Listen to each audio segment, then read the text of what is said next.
It's afternoon on Mindoro Island in the Philippines, and the sun's rays shine warm and bright, a valuable source of light and warmth. Many of the villages here don't have electricity, and when the sun goes down, they're left in the dark.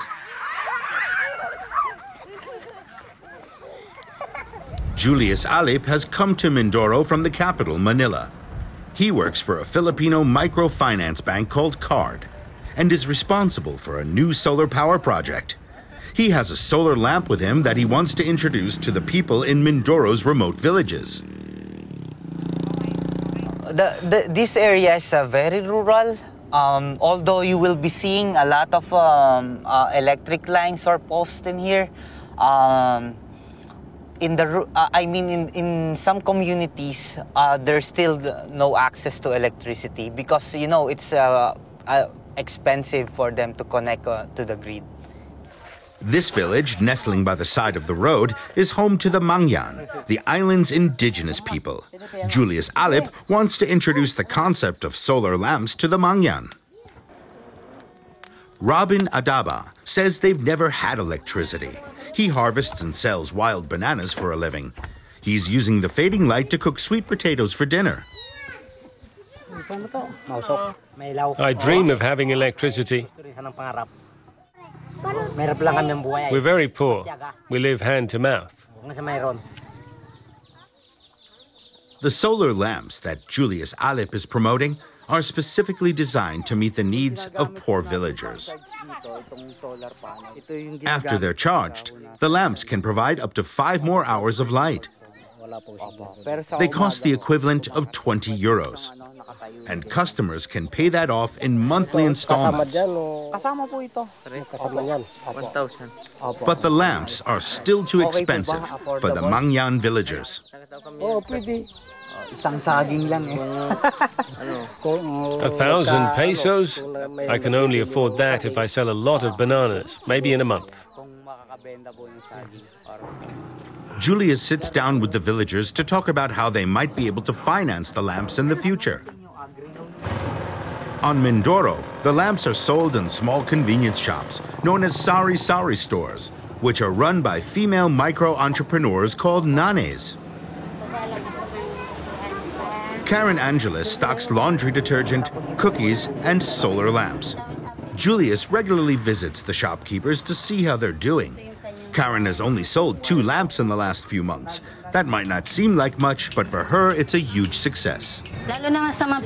I can buy so much more now, especially for my kids, like shoes and a dress for my daughter. We now have a change of clothes, unlike other families who can't afford that luxury. Karen complains that one of the lamps isn't working. Julius finds out it hadn't been recharged for a long time. It's good to visit the micro-retailers because you will know if there are issues and concerns, like for example, are they still selling the solar, something like that. And it's also good to know how are they managing their inventories. Karen still has about a dozen lamps. She knows very well that she can't wait for customers to come to her, so she goes to them.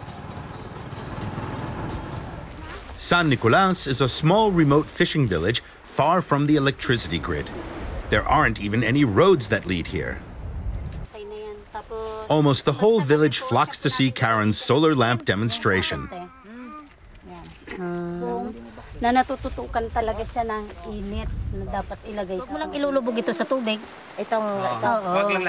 Magda is the wife of a fisherman and a mother of 12.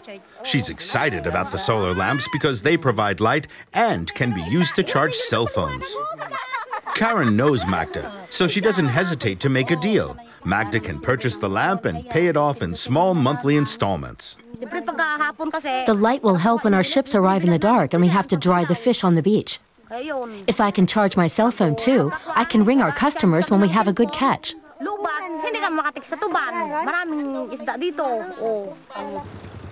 Card Bank wants everyone to be able to afford the solar lamps. It offers microcredit loans at only 3% interest. Many of the bank's customers earn less than 200 euros a month. They'd be unlikely to get a loan elsewhere. But CARD specializes in socially responsible rural development. Villagers who take out loans have to take part in regular training courses. We teach them the value of money, how to use it, how to improve their livelihood. So we're not just here to on lend, but we make sure that we are lending responsibly. Yeah, that the poor can pay back. In the village of Yapang, 3 families have taken out microcredit loans with CARD to purchase solar lamps. Campfires and gasoline lamps used to be the only source of light here. But Frances, who is a rice farmer, says gasoline is expensive and bad for her children's health.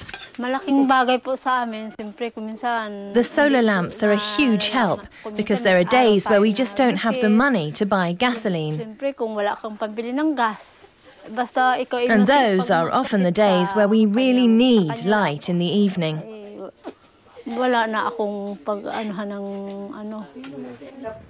Within a year, CARD distributed over 1,000 lamps to remote Filipino villages.